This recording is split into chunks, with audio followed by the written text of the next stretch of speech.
এই হচ্ছে রাস্তা, যেটা হলো 18 ফুটের রাস্তা, যার বাদিক দিয়ে গেলে হলো নারায়ণপুর, ডান দিক দিয়ে গেলে হলো মধ্যমগ্রাম। একদম অটো রাস্তার একদম পাশে 3 তলা বাড়ি। কম বেশি আপনার 2.5 কাঠা জমির মধ্যে দাম কত হতে পারে একটা আইডিয়া করে নিন, দাম কত হতে পারে। সেই রকম এমন একটা দামে যে আপনি ভাবতেও পারবেন এরকম একটা দামে দেবো, মাত্র 42 লক্ষ টাকায় 3 তলা বাড়ি, 2.5 কাঠা কম বেশি জমির মধ্যে। আর এই হচ্ছে আপনার 3 তলা পুরো বাড়ি। যারা মনে করছে যে রোডের পাশে নিচের কমার্শিয়াল টাইপ অফ কিছু করতে চাইছে, গোডাউন বা এরকম কিছু, আরামসে করে নিতে পারবেন। পুরো প্লেন মেঝে করা আছে। এই জায়গাটায় হলো একটা কিচেন এবং ওয়াশরুম, এই জায়গাটা ওয়াশরুম, এই জায়গাটা আপনার রুম। কিচেন চাইলে কিচেনও করে নিতে পারবেন। আর এই জায়গাটা পুরোটা একটা ফ্লোর কমপ্লিট করা আছে। ওই যে জাস্ট রাস্তাতে আপনি দেখুন, জানলা থেকে পুরো দেখা যাচ্ছে গাড়ি যাচ্ছে, দেখতে পেলেন? এই যে এটা হলো রাস্তা, এই হচ্ছে বাড়ি। লোকেশন হচ্ছে কাদিহাটি বা গঙ্গানগরও বলতে পারেন, এটা গঙ্গানগরের মধ্যেই পড়ছে, যেটা আপনার কলকাতা এয়ারপোর্ট থেকে 4-5 কিলোমিটার মতো ডিস্টেন্সের মধ্যে পড়ছে। টোটাল 3-3.5 তলা মধ্যে আপনার তোলা যাবে, তার মধ্যে 3 তলা কিন্তু তৈরি হয়ে আছে অলরেডি। এটা হচ্ছে ফার্স্ট ফ্লোর, ফুল ভ্যাকেন্ট করা আছে।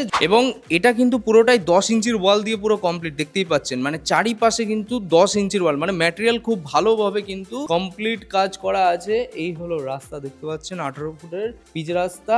আর এই হচ্ছে আপনার পুরো বাড়ি আছে। যারা ইন্টারেস্টেড এই বাড়িটা নিয়ে সরাসরি যোগাযোগ করুন, লোন আপনার হবে, ডিরেক্টলি ডিসপ্লে নাম্বারে আছে।